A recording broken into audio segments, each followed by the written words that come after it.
Welcome to all student. गेजन success point में आपका स्वागत है।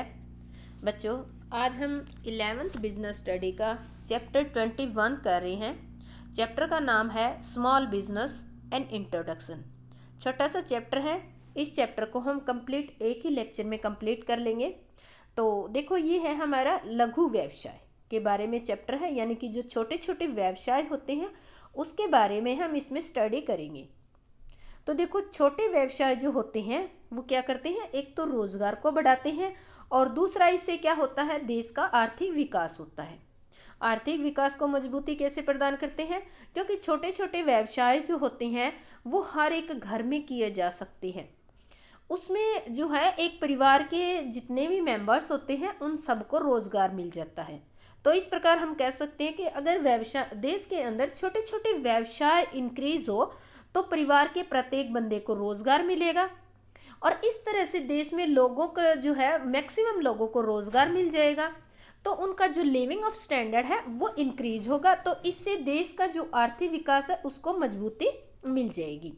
तो इस चैप्टर के अंदर हम जो हमारी स्मॉल बिजनेस है, स्मॉल इंडस्ट्री टाइप, छोटे छोटे जो घर में ही व्यवसाय किए जा सकते हैं उनके बारे में स्टडी करेंगे। तो आज ये जो चैप्टर है इसमें कौन कौन से लर्निंग ऑब्जेक्टिव हम स्टडी करने वाले हैं, या हम ये कह ले कि आज का हमारा जो टॉपिक है वो क्या रहेगा। तो हम इसके अंदर देखते हैं कि आज का जो टॉपिक है उसमें हम स्टडी करेंगे लघु स्तरीय उद्योगों का अर्थ एवं विशेषताएं। जो हमने स्मॉल बिजनेस या स्मॉल इंडस्ट्री का जिक्र किया था उसकी हम मीनिंग स्टडी करेंगे और उनकी क्या विशेषताएं होती है, यानी कि किन किन टाइप के जो बिजनेस है उनको हम स्मॉल बिजनेस के अंदर इंक्लूड करते हैं। अति लघु क्षेत्र का अर्थ देखो, एक तो स्मॉल होता है और एक स्मॉल से भी छोटा होता है, उसको अति लघु या माइक्रो कह सकते हो आप। थर्ड है कुटीर एवं ग्रामीण उद्योगों का अर्थ एवं विकास। देखो, यहाँ कुटीर कुटीर मतलब है कि घर में जो चलाए जाते हैं, ग्रामीण उद्योग जो गांव में प्रत्येक घर घर में चलाए जाते हैं, उन व्यवसाय उनका क्या मीनिंग है और उनकी क्या विशेषताएं हैं, यानी कि कौन कौन से ऐसे बिजनेस है जिनको हम कुटीर या हम ग्रामीण उद्योग की जो कैटेगरी है उसमें ला सकते हैं। भारत में छोटे व्यवसायों की भूमिका, और भारत में छोटे व्यवसायों की भूमिका क्या है, ये वेरी वेरी इंपॉर्टेंट क्वेश्चन बनता है। ये वाला जो पॉइंट है इसको आप अच्छी तरीके से समझ लेना। मोस्टली पेपर में ये आता है कि भारत में छोटे व्यवसायों की भूमिका क्या है। तो ये 4 मार्क्स का 2 मार्क्स का ये क्वेश्चन मैक्सिमम टाइम इस चैप्टर का आता है। तो मैंने आपको यही इसको वेरी वेरी इंपॉर्टेंट करवा रही हूँ, इसको अच्छी तरह से आप याद करना। सेकेंड जो है, इसके बाद नेक्स्ट है ग्रामीण पिछड़े एवं पहाड़ी क्षेत्रों में उद्योगों के लिए सरकारी सहायता एवं विशेष योजनाएं क्या है। नेक्स्ट क्वेश्चन ये भी आपका वेरी वेरी इंपॉर्टेंट क्वेश्चन है। ठीक है, पहला हमारा ये हो गया, सेकंड ये। इसके बाद हम पढ़ेंगे NSIC के कार्य क्या है और DIC के कार्य क्या है, इनकी फुल फॉर्म करना, ये होते क्या है और क्या क्या ये जो है लघु बिजनेस या स्मॉल बिजनेस के लिए क्या क्या हेल्प करते हैं। तो इनको हम अब डिटेल में स्टडी करेंगे। तो पहला जो हमारा जो टॉपिक है वो है लघु स्तरीय उद्योगों का अर्थ एवं व्यवसाय। लघु स्तरीय उद्योग, लघु स्तरीय उद्योग को हम क्या कह सकते हैं, जो हमारी स्मॉल इंडस्ट्री उसको कह सकते हैं या स्मॉल बिजनेस भी आप कह सकते हो। तो इसका हम छोटा सा इसमें मीनिंग देखते हैं। आपको अगर 1 मार्क्स का आ जाए तो कैसे लिखना है। लघु व्यवसाय या स्मॉल बिजनेस का अर्थ या अभिप्राय ऐसे व्यवसाय है जिसका स्वामित्व एवं संचालन स्वतंत्र रूप से होता है और जो कर्मचारियों की संख्या व बिक्री की मात्रा के कुल मापदंड पूरा करता हो उसको हम लघु व्यवसाय कहते हैं। थोड़ा सा इसको डिटेल में हम स्टडी करने की कोशिश करेंगे। जो लघु व्यवसाय है, अभी हमने स्टडी किया था कि ये ग्रामीण क्षेत्रों में कुटीर उद्योग होते हैं, तो ये सारे लघु व्यवसाय है। तो इनकी देश में बहुत बड़ी भूमिका इन व्यवसायों की, क्योंकि इन व्यवसायों से क्या होता है, एक तो रोजगार और आर्थिक विकास दोनों में ही महत्वपूर्ण योगदान होता है। अगर हम पिछले कुछ वर्षों को देखें तो इन व्यवसायों के द्वारा साधारण उपभोक्ता से लेकर अत्यंत आधुनिक तकनीकी पर आधारित वस्तुएं, जैसे हमारा इलेक्ट्रॉनिक्स का सामान हो गया, टीवी आदि, जो उत्पादन किया जाता है। सरकार ने क्या किया है, इन व्यवसायों के महत्व को बहुत अच्छी तरीके से समझा है और इसी कारण से आप अगर देख रहे हो, जो भी पंचवर्षीय योजना 5 ईयर प्लानिंग आती है, उन प्लानिंग के अंदर इन व्यवसायों पर विशेष ध्यान दिया जाता है।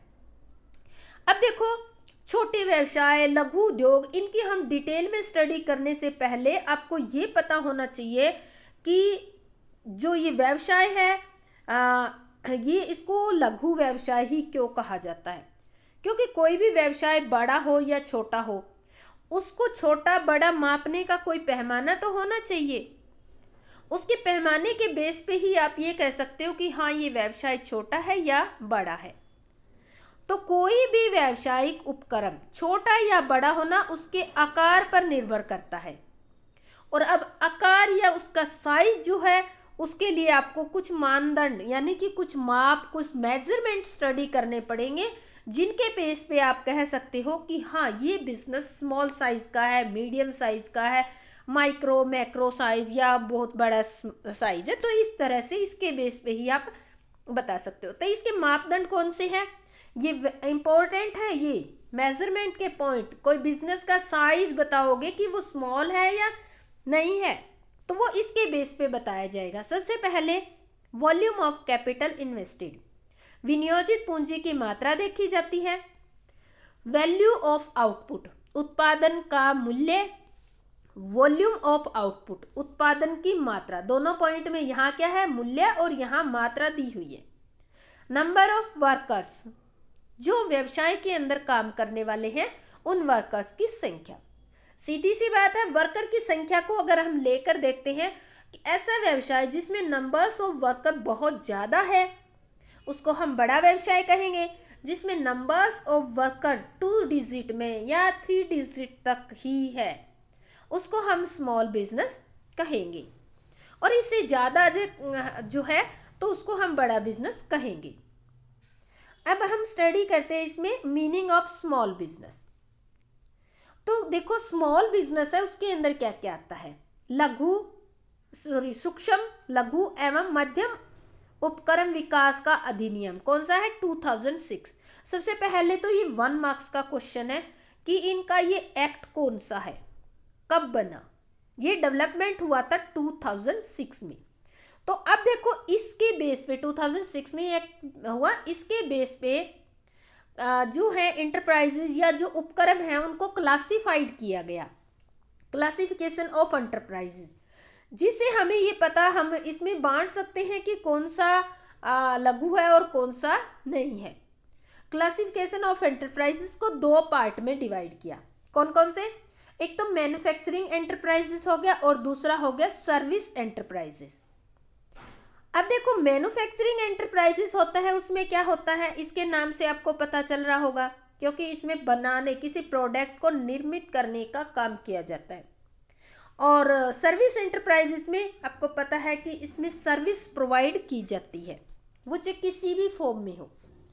तो देखो, सबसे पहले हम स्टडी करते हैं इसमें जो है मैन्युफैक्चरिंग एंटरप्राइजेस में जो आप पैसा लगाते हो, वो किस में लगाते हो, प्लांट और मशीनरी में इन्वेस्ट करते हैं। और जो सर्विस एंटरप्राइजेस है, इसमें यंत्रों में विनियोग की अधिकतम सीमा, यानी कि यंत्रों में, यानी कि जो सर्विस प्रोवाइड करने के लिए जो आपको इंस्ट्रूमेंट, जो चीजें चाहिए, जैसे लैंड बिल्डिंग तो हर एक में चाहिए होती है, चाहे वो मैन्युफैक्चरिंग हो चाहे वो सर्विस एंटरप्राइजेस हो। ठीक है, तो इस तरह से इन दोनों में इन्वेस्ट किया जाता है। तो अब हम सबसे पहले कैपिटल इन्वेस्ट के बेस पे हम ये जानने की कोशिश करेंगे कि कौन सा जो बिजनेस है वो सूक्ष्म है, लघु है या मध्यम है, इसके बेस पे। तो सबसे पहले देखो, अगर मैन्युफैक्चरिंग बिजनेस है और उसमें आपने अप टू 25 लाख तक के रुपीस लगा रखे हैं, इन्वेस्ट कर रखे हैं प्लांट एंड मशीनरी में, तो वो क्या होगा आपका, माइक्रो यानी कि सूक्ष्म। और सर्विस के अंदर यही बिजनेस जिसमें 10 लाख रुपीस लगे हुए हैं, वो क्या कहलाएगा, माइक्रो यानी कि सूक्ष्म। तो दोनों में अगर मैन्युफैक्चरिंग है तो माइक्रो, इसके लिए सूक्ष्म के लिए क्या चाहिए, 25 लाख, और अगर सर्विस का बिजनेस है तो कितने लगाने होने चाहिए, अप टू 10 लाख रुपीज होने चाहिए। ठीक है, नेक्स्ट लघु के बाद आता है सूक्ष्म के बाद आता है हमारा लघु। लघु बिजनेस हम उसको कहेंगे अगर मैन्युफैक्चरिंग का काम आपका है, बिजनेस है, तो उसमें अप टू 5 करोड़ लगे होने चाहिए, और इसमें सर्विस के अंदर 2 करोड़ लगे होने चाहिए, उसी बिजनेस को हम लघु बिजनेस कहेंगे। नेक्स्ट इसके बाद में आता है मध्यम। मध्यम किसको कहेंगे, अगर मैन्युफैक्चरिंग का बिजनेस है तो उसमें अप टू 10 करोड़ लगे होने चाहिए, और अगर सर्विस का बिजनेस है तो उसमें अप टू 5 करोड़ रुपीस अगर लगे हैं तो उस बिजनेस को क्या कहेंगे, उसको मध्यम कहेंगे। तो तीनों हमने स्टडी किए हैं। ऊपर देखो, मैन्युफैक्चरिंग और सर्विस बेस पे हमने इन दोनों को 2 कैटेगरी में बांटा एंटरप्राइजेस को, और उसमें से हमने एक पॉइंट लिया था ना इसमें मेजरमेंट का। सबसे पहले हमने लिया वॉल्यूम ऑफ कैपिटल इन्वेस्टेड, इसके बेस पे ही हमने क्या किया है, इसमें पता लगाया है कि सूक्ष्म बिजनेस किसको कहते हैं, लघु किसको कहते हैं, और मध्यम किसको कहते हैं, दोनों, सर्विस वाला और दूसरा जो हमारा मैन्युफैक्चरिंग का है। इसके बाद नेक्स्ट आता है जो आपको वेरी वेरी इंपॉर्टेंट क्वेश्चन बताया था, वो है role of small business in rural India. यानी कि जो आपका ग्रामीण भारत है उसमें छोटे व्यवसायों की भूमिका क्या है। देखो इस तरह से इस क्वेश्चन को समझो, क्योंकि बच्चे क्या करते हैं, मोस्टली मैंने देखा है कि ये क्वेश्चन जो है, ये पॉइंट है, ध्यान से नहीं स्टडी करते और पेपर में जाकर कहते हैं जी समझ ही नहीं आया ये क्वेश्चन क्या है। तो ये है ग्रामीण भारत, ठीक है, गांव के अंदर छोटे व्यवसायों की भूमिका के बारे में हम स्टडी करेंगे। क्योंकि आपको जैसे पता है कि हमारा जो भारत देश है वो गांव का देश है, मैक्सिमम विलेज ही है, और यहाँ की अगर मैक्सिमम विलेज है तो यहाँ की जनसंख्या मैक्सिमम किस में रहती है, गांव में ही निवास करती है। यहाँ के लोगों का जीवन स्तर जो है, बहुत सारे ऐसे कारण हैं जिनकी वजह से बहुत ज्यादा उच्च स्तर का नहीं है। कारण कोई भी हो सकते हैं, बेरोजगारी हो सकती है, आर्थिक पिछड़ापन, या दस्तकारों के लिए अवसरों की कमी हो सकती है। क्योंकि मैक्सिमम पब्लिक अगर गांव में रहेगी तो अच्छे अच्छे कारीगर भी हो सकते हैं उन गांवों में भी हो, और गांव में है तो वहां हो सकता है उनको अवसर ना मिल रहे हो, संसाधनों की कमी भी हो सकती है। तो अब सोचने वाली बात यह है कि ऐसी स्थिति में देश का विकास कैसे हो, जब मैक्सिमम पब्लिक गांव में रहती है और गांव में बहुत सारी सुविधाओं की कमी हो। तो अब क्वेश्चन ये उठता है कि गांव का विकास कैसे हो। गांव के विकास का जब क्वेश्चन आता है तो आंसर यही आता है कि छोटे व्यवसायों की स्थापना से ग्रामीण क्षेत्र का विकास हो सकता है। यही आंसर आता है कि गांव में छोटे छोटे लघु उद्योग, कुटीर उद्योग ओपन कर दिए जाए तो उससे गांव के लोगों का विकास होगा। तो इसी कारण से ये क्वेश्चन बना है कि छोटे व्यवसाय ग्रामीण क्षेत्र के विकास में अहम भूमिका निभाते हैं, और ग्रामीण भारत में छोटे व्यवसायों की भूमिका जो है उसको हम पॉइंट वाइज स्टडी करेंगे कि कौन कौन सा रोल प्ले करती है। सबसे पहला है मोर एम्प्लॉयमेंट, अधिक रोजगार। ये जो उपक्रम होते हैं, जो छोटे छोटे उद्योग होते हैं, ये श्रम प्रधान होते हैं। श्रम प्रधान मीन्स इनमें श्रमिकों की या लेबर की ज्यादा जरूरत होती है, और ग्रामीण क्षेत्र में जो लेबर होती है वो प्रचुर मात्रा में उपलब्ध होती है। क्योंकि मैक्सिमम पब्लिक गांव में है तो लेबर भी वहीं मिलेगी आपको, सीधी सी बात है। ग्रामीण क्षेत्र के लोग पूरे वर्ष बेरोजगार रहते हैं। आपने देखा होगा कि जो खेती बाड़ी करते हैं वो तो सेमी बेरोजगार रहते हैं, कुछ महीने खेती बाड़ी में काम होता है, बाकी वो बेरोजगार। कुछ लोग ऐसे ही होते हैं कि जो पूरे टाइम बेरोजगार होते हैं, और कुछ लोग कुछ समय खेती करते हैं, शेष समय खाली रहते हैं। तो छोटे व्यवसाय जो है दोनों तरह के लोगों को रोजगार उपलब्ध करवा सकता है। सेकंड जो है मजबूती कैसे प्रदान करेगा, आर्थिक मजबूती, इकोनॉमिक स्ट्रेंथ। छोटे व्यवसाय दो तरह से ग्रामीण क्षेत्र में आर्थिक मजबूती प्रदान करते हैं, दो तरह से। दो कौन कौन से है, पहला देखो, इसमें सीमित मात्रा में पूंजी और अन्य संसाधनों की जरूरत होती है। कोई भी व्यक्ति इन्हें प्रारंभ करके अपनी आर्थिक तंगी से छुटकारा पा सकता है, फर्स्ट। सेकंड जो है, बेरोजगारों को रोजगार मिल जाएगा और वो बेरोजगारी के चुंगल से निकल जाएंगे और आर्थिक दृष्टि से मजबूत हो जाएंगी। सेकंड पॉइंट है कारीगरों के लिए अवसर। अभी हमने ऊपर पढ़ा कि कारीगर मैक्सिमम पब्लिक गांव में है, तो कारीगर भी सीधी सी बात है वहां हो सकते हैं जिनको कम अवसर मिलेंगे। तो अपॉर्चुनिटी फॉर आर्टिशियन, कारीगरों के लिए अवसर होगा अगर गांव में छोटे छोटे उद्योग ओपन होंगे। तो गांव में अलग अलग क्षेत्रों में महारत हासिल करने वाले कारीगर, विशेषज्ञ, कलाकार बहुत सारे पाए जाते हैं। अवसरों की कमी की वजह से उनकी कला क्या रहती है, छिपी की छिपी रहती है। और छोटे व्यवसाय ऐसे लोगों को अवसर प्रदान करेंगे, इससे उनकी कलाकारी में निखार आएगा और उनको रोजगार भी मिल जाएगा और उनकी आजीविका भी अच्छी तरीके से चल जाएगी। फोर्थ है संतुलित क्षेत्रीय विकास, बैलेंस्ड रीजनल डेवलपमेंट। ये उपक्रम प्राय उत्पादन के स्थानीय स्रोतों पर आधारित होती है। जो ग्रामीण है वो स्थानीय स्रोतों पर आधारित होती है, इसलिए इन्हें सभी स्थानों पर प्रारंभ किया जा सकता है। यहाँ तक कि दूर दराज के इलाके में भी इनको स्टार्ट किया जा सकता है। इस प्रकार इनसे उद्योग एक ही स्थान पर केंद्रित न होकर क्या होते हैं, पूरे देश में बिखर जाते हैं। और पूरे देश में बिखरने के कारण क्या होगा, चारों क्षेत्र यानी कि देश के कोने कोने का विकास होगा। तो हम कह सकते हैं देश का संतुलित क्षेत्रीय विकास संभव हो सकता है। जीवन स्तर में सुधार। अब जीवन स्तर में सुधार कैसे आता है, देखो, promotion of standard of living. छोटे व्यवसायों के गांव और आसपास के क्षेत्रों में स्थापित होने के कारण ग्रामीण लोगों को बहुत सारी सुविधाएं मिलेगी। सुविधाएं मतलब जैसे रोजगार मिलेगा, बिजली, पानी, सड़कें अच्छी होगी, शिक्षा की अच्छी व्यवस्था होगी, और जहाँ छोटे छोटे उद्योग वगैरह जहाँ लगे होते हैं, बैंक यातायात के साधन भी उपलब्ध हो जाते हैं।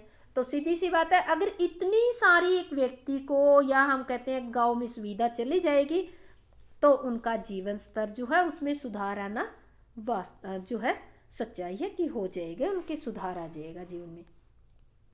सिक्स्थ है स्थानीय संसाधनों का बेहतर प्रयोग, better utilisation of local resources. ग्रामीण क्षेत्रों में श्रमिक, बंजर भूमि, कच्चा माल आदि ऐसे संसाधन है जो या तो बेकार पड़े रहते हैं या उनका बहुत ही कम उपयोग होता है। तो छोटे व्यवसाय की स्थापना से इस तरह जो बंजर भूमि पड़ी है या बहुत सारा ऐसा कच्चा माल है जो प्रयोग में नहीं लाया जा रहा है, उद्योगों के द्वारा इन संसाधनों को यूज कर सकते हो, इनका बेटर यूटिलाइजेशन कर सकती है। कृषि पर जनसंख्या का कम दबाव, less pressure of population on agriculture. भूमि पर अधिक जनसंख्या आश्रित होने के कारण भूमि छोटे छोटे टुकड़ों में बंट गई है, क्योंकि भूमि कोई रबड़ तो है नहीं जिसको बढ़ा दे। पब्लिक जो है बढ़ती जा रही है बट भूमि जितनी है उतनी रहेगी, इसलिए लोगों के हिस्सों में छोटे छोटे टुकड़ों में बंटवारे आएगी वो। इस तरह से जो एग्रीकल्चर लैंड है उस पर पब्लिक का या जनसंख्या का दबाव बढ़ जाएगा और इन छोटे टुकड़ों पर खेती करना लाभदायक नहीं है। प्रति वर्ष लगभग 30 लाख लोग कृषि पर आधारित आश्रित होने के लिए बढ़ जाते हैं। 30 लाख लोग हर साल खेती पर डिपेंड होते जा रहे हैं, बढ़ते जा रहे हैं। इसलिए यह जरूरी हो गया कि भूमि पर बढ़ते हुए भार को कम किया जाए, और ऐसा केवल तभी संभव है जब छोटे व्यवसायों की स्थापना की जाएगी। तो लोगों को क्या होगा, वो अपने उस छोटे छोटे रोजगार में जो है संलिप्त हो जाएंगे, तो वो कृषि की तरफ नहीं जाएंगे, उनकी आजीविका इन छोटे रोजगारों से या छोटे कुटीर उद्योग है उनसे हो जाएगी। तो इससे भूमि पर दबाव जो है कम हो जाएगा। नेक्स्ट है आय का समान वितरण, इक्विटेबल डिस्ट्रीब्यूशन ऑफ इनकम। इन उपक्रमों की स्थापना से देश की आय कुछ ही शहरी उद्योगपतियों के पास केंद्रित होने की जगह छोटे छोटे ग्रामीण उद्योगपतियों में विभाजित हो जाती है। यानी कि गांव में जिन्होंने कुटीर उद्योग वगैरह खोल रखे हैं उनके पास भी पूंजी चली जाती है। तो इससे देश में अमीरी और गरीबी का अंतर है वो कम करने में मदद मिलती है। तो ये था हमारा जो आपको बताया वेरी वेरी इंपॉर्टेंट क्वेश्चन, कौन सा, role of small business in rural business. तो इसके ये 7-8 पॉइंट है, कम से कम आप 5 पॉइंट ये 6 पॉइंट इसके अच्छी तरह से लर्न कर ले। 4 मार्क्स का क्वेश्चन ही मोस्टली आता है इसमें से। इसके बाद नेक्स्ट वेरी इंपॉर्टेंट क्वेश्चन आपका आता है कि ग्रामीण, पिछड़े व पहाड़ी क्षेत्रों में उद्योगों को सहायता या विशेष योजनाएं कौन कौन सी दी जाती है सरकार की। 3 पॉइंट है यहाँ देखो, ग्रामीण, पिछड़े और पहाड़ी क्षेत्रों में उद्योगों को सरकारी सहायता या इन उद्योगों के लिए कौन कौन सी विशेष योजनाएं हैं, इनके बारे में हम स्टडी करेंगे। Government assistance and special scheme for industrial in rural backward and hilly areas. देखो, अभी हमने पढ़ा था कि भारत की मैक्सिमम जनसंख्या गांव में रहती है, उनको जीविका चलाने के लिए क्या किए जाते हैं, छोटे छोटे उद्योगों की स्थापना की जाती है, और स्थानीय लेवल पे जो कच्चा माल होता है, संसाधन होता है, उन्हीं का प्रयोग किया जाता है। तो अब देखो, ये अपने आप तो होता नहीं, सरकार को इनकी कुछ न कुछ तो हेल्प करनी होती है। तो सबसे पहले तो हम देख लेते हैं कि ये जो है इन एरियाज के अंदर कौन कौन से उद्योग होते हैं। सबसे पहला फर्स्ट, ग्रामीण पिछड़े व पहाड़ी क्षेत्रों में स्थापित उद्योगों के प्रकार कौन कौन सी हैं। वेरी वेरी इंपॉर्टेंट, ठीक है। प्रकार, यहाँ टाइप दिया हुआ, टाइप कौन कौन से टाइप के, तो इनको 3 श्रेणियों में बांटा जाता है। ये देखो, ये जो हमने पढ़े ये 3, इनको 3 टाइप में डिस्ट्रीब्यूट किया जाता है। पहला, कृषि पर आधारित उद्योग, एग्रो बेस्ड इंडस्ट्री। इन क्षेत्रों में स्थापित अधिकांश उद्योग कृषि पर आधारित होते हैं और इन उद्योगों में कृषि उत्पादों से अनेक उत्पाद तैयार किए जाते हैं। कृषि आधारित उद्योग कौन कौन से होते हैं, जैसे डेयरी हो गया, डेयरी फार्म हो गया, बागवानी हो गया, इस तरह के उद्योग होते हैं। सेकंड आते हैं कुटीर उद्योग, कॉटेज इंडस्ट्री। ये उद्योग घरों के अंदर ही चलाए जाते हैं।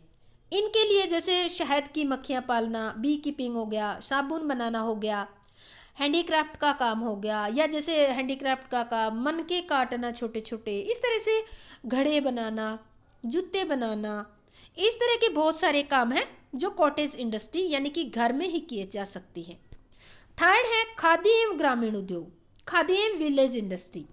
इसके अंदर खादी का कपड़ा बनाना, मसाले बनाना, गुड़ बनाना, सरसों का तेल, बढ़ई का काम करना, मिट्टी के बर्तन बनाना, मोमबत्ती बनाना, इस तरह का काम इंक्लूड किया जाता है।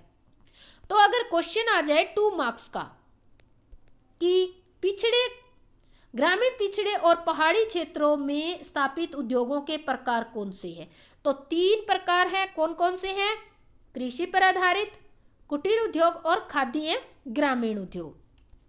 नेक्स्ट आपका है, ये जो अभी हमने 3 टाइप के उद्योग पढ़े, ये कहां कहां स्थापित थे, ग्रामीण पिछड़े पहाड़ी क्षेत्रों में स्थापित थी, ठीक है। इन उद्योगों को प्रदान की जाने वाली विशेष सहायता, ये जो 3 टाइप के उद्योग है, इनको सरकार कुछ न कुछ सहायता प्रदान करती है, और वो सहायता भिन्न भिन्न माध्यमों से प्रदान करती है। तो वो कौन से माध्यम है जिनके द्वारा इन ग्रामीण पिछड़े और शहरी क्षेत्रों में जो 3 टाइप के उद्योग है उनको प्रदान की जाती है। तो सरकार इन क्षेत्रों में अलग अलग माध्यम से इनको सहायता प्रदान करती है। सबसे पहला है कमर्शियल बैंक। सरकार ने वाणिज्यिक बैंकों को आदेश दिए कि वे ग्रामीण क्षेत्रों, पिछड़े पहाड़ी क्षेत्रों में स्थापित उद्योगों को प्राथमिकता के आधार पर वित्त प्रदान करें, यानी कि उनको प्रेफरेंस दे। इन क्षेत्रों में वाणिज्यिक बैंकों की बहुत सारे ब्रांचेस खुल गई है। इससे इन उद्योगों को बहुत बड़ी राहत मिली है। इनको अपने उद्योगों को चलाने के लिए वहां से आसानी से और आसान शर्तों पर लोन मिल जाता है। दूसरा है लैंड डेवलपमेंट बैंक, भूमि विकास बैंक। ये बैंक जो है अचल संपत्ति को बंधक रखकर, अचल संपत्ति कौन सी होती है, वो संपत्ति होती है, जैसे लैंड का एग्जांपल लेते, अचल मतलब जो चल फिर नहीं सकती, मूवमेंट नहीं होती, भूमि होगी इसके अंदर। ये क्या करती है, जो आपकी फिक्स एसेट्स भी कह सकते हैं, उनको गिरवी रखकर दीर्घकाल के लिए लोन प्रदान करती है, या पुराने ऋणों को चुकाने के लिए, भूमि और कृषि यंत्रों को जैसे ट्रैक्टर वगैरह खरीदने के लिए, ट्यूबवेल लगाने के लिए लोन देती है। इन ऋणों की मैक्सिमम जो अवधि होती है वो 20 वर्ष तक होती है, और ये 2 प्रकार के होते हैं। एक तो होता है राज्य सहकारी कृषि एवं विपणन ग्रामीण विकास बैंक। ये 2 टाइप के बैंक इनको देते हैं, state cooperative agriculture and rural development bank, full form इसकी, ठीक है। इन बैंकों का पूरा क्षेत्र क्या होता है, स्टेट कोऑपरेटिव, स्टेट लेवल पे काम करेगी।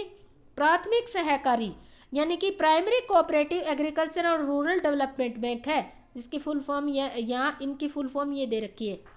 इन बैंकों का क्षेत्र एक तहसील लेवल या एक डिस्ट्रिक्ट लेवल तक होता है, तो ये जो है इनको हेल्प करती है।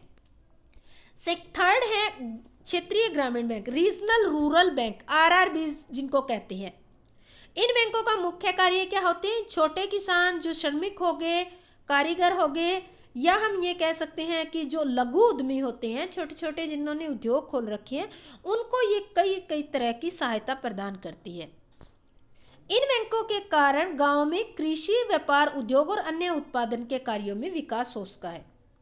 जनवरी 1999 में 196 क्षेत्रीय बैंक कार्य कर रहे थे। इनकी ब्रांचेज अब बढ़कर इनकी ब्रांचेज 436 जिलों में कितनी थी? 14,420 ब्रांचेज थी। तो इस तरह से ये सारी के सारी क्या करते हैं? इन उद्योगों को हेल्प करती है। फोर्थ आता है इसका, ये क्वेश्चन आपका इंपॉर्टेंट क्वेश्चन है, 2 मार्क्स में 4 मार्क्स में आता है ये क्वेश्चन, तो ये क्वेश्चन आप अच्छी तरह से करना। ये कंपटीशन के एग्जाम में भी बहुत बार आता है, इससे रिलेटेड क्वेश्चन आते हैं 1-1 मार्क्स के। तो राष्ट्रीय कृषि एवं ग्रामीण विकास bank, the national bank for agriculture and rural development, NABARD जिसको कहते हो, इस बैंक की स्थापना कब हुई? 12 जुलाई 1982 को हुई थी। यह बैंक देश के कृषि विकास और ग्रामीण विकास में महत्वपूर्ण भूमिका निभाता है। और इसके मुख्य कार्य क्या है? इसके मुख्य कार्यों को डिटेल से पढ़ेंगे। 4 मार्क्स का क्वेश्चन मैं आपको बता रही हूं इसमें, ठीक है, कि 4 मार्क्स में आता ही है ये। कृषि साख पुनर्वित्त, इसके कार्य जो है वो है, इसके कार्य सबसे पहला है रीफाइनेंसिंग ऑफ एग्रीकल्चर क्रेडिट। इस बैंक का पहला कार्य होता है राज्य सरकारों, राज्य सरकारी बैंकों, भूमि विकास बैंकों, ग्रामीण क्षेत्र विकास बैंकों और वित्तीय संस्थाओं द्वारा लघु कृषि, कुटीर उद्योगों और हस्तकला और ग्रामीण क्षेत्र विकास के लिए ऋणों का यानी कि रीफाइनेंस किया जाता है। रीफाइनेंस का मतलब होता है दोबारा से वित्त देना, ठीक है। सेकंड इसका आता है क्षेत्रीय ग्रामीण बैंक का निरीक्षण।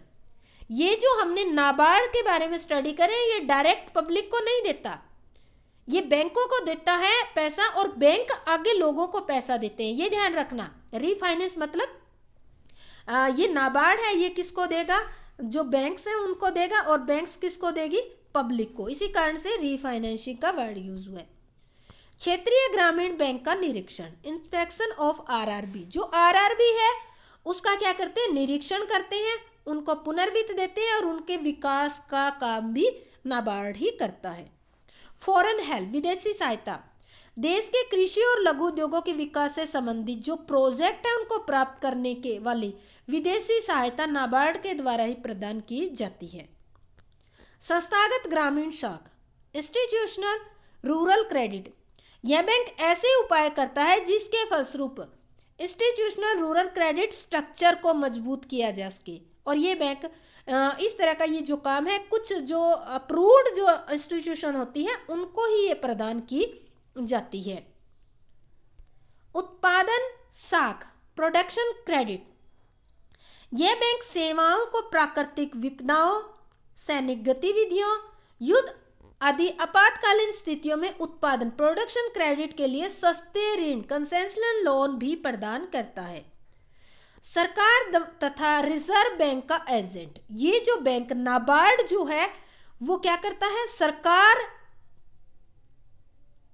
तथा रिजर्व बैंक का एजेंट होता है, एक टाइप से agent of the government and reserve bank. Government जो सरकार है और जो हमारा अपेक्स बैंक है आरबीआई रिजर्व बैंक, उन दोनों का यानी कि इन दोनों के एजेंट के रूप में काम करता है, ठीक है। और ये नीचे भिन्न भिन्न टाइप के जो बैंक है उनको ये क्या करता है? कैपिटल प्रोवाइड करता है। और ये बैंक क्या करते हैं? पब्लिक को कैपिटल प्रोवाइड करते हैं एज ए लोन के तौर पर। तो ग्रामीण क्षेत्र के विकास के संबंध में ये बैंक भारत सरकार के एजेंट के रूप में कार्य करता है। ग्रामीण विकास और ग्रामीण बैंकिंग के संबंध में जैसे कि ट्रेनिंग होगी, कोई रिसर्च या कोई इंफॉर्मेशन का जो है ट्रांसफर, इधर उधर आदान प्रदान करना है, उससे रिलेटेड सुविधा प्रदान करता है। यह भारत सरकार रिजर्व बैंक को ग्रामीण विकास के क्षेत्र में सहायता प्रदान करता है। प्राथमिक कृषि सहकारी साख समितियां, primary agriculture cooperative credit society. इन स्थितियों में लोग अपने आर्थिक हितों को उन्नत करने के लिए समानता के आधार पर स्वेच्छापूर्वक शामिल होते हैं और इनका जो मुख्य उद्देश्य होता है सदस्यों को अल्पकालीन और मध्यकालीन ऋण प्रदान करना होता है। सिडबी, इस बैंक का मुख्य उद्देश्य लघु उद्योगों को वित्तीय और गैर वित्तीय दोनों प्रकार की सहायता उपलब्ध कराना होता है। सिडबी का कार्य क्या है? ये जो कार्य है ये सिडबी की है।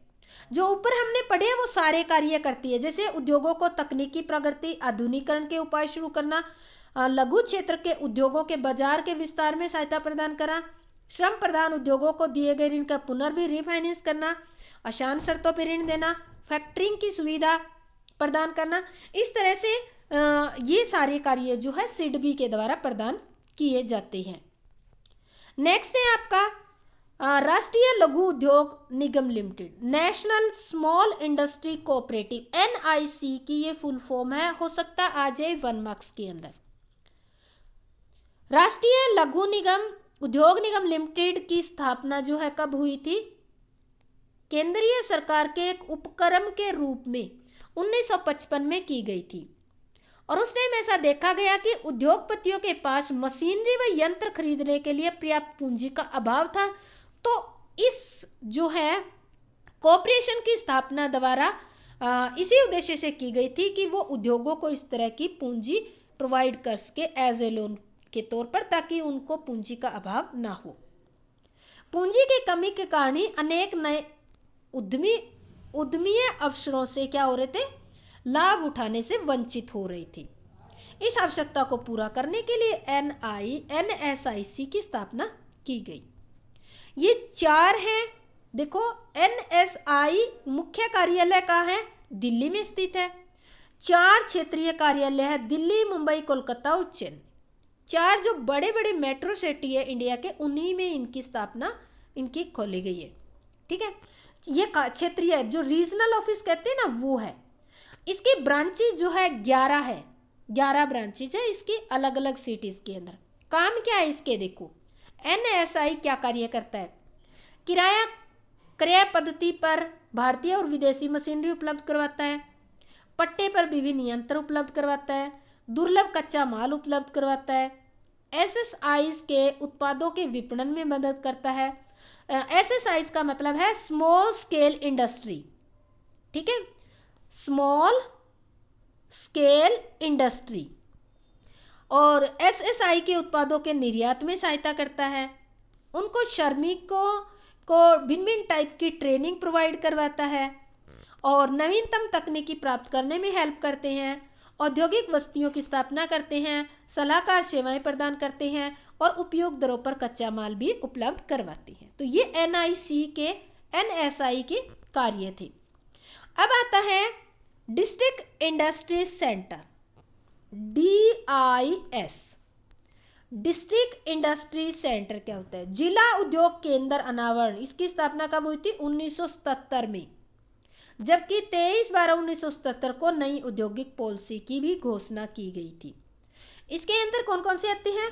स्मॉल, टाइनी और कॉटेज और विलेज इंडस्ट्री है, उनके विकास करने पर इसमें जोर दिया गया था। जिला उद्योग केंद्र की स्थापना पर मुख्य उद्देश्य, ये जो है DIS है, इसका मुख्य उद्देश्य था सभी आवश्यक सुविधाओं को एक ही स्थान पर उपलब्ध करवाना। एक राज्य में स्थापित किए जाने वाले जिला उद्योग केंद्रों के लिए वित्त व्यवस्था राज्य, केंद्रीय और सरकारी सहायताओं के द्वारा बराबर मात्रा में प्रोवाइड करवाना।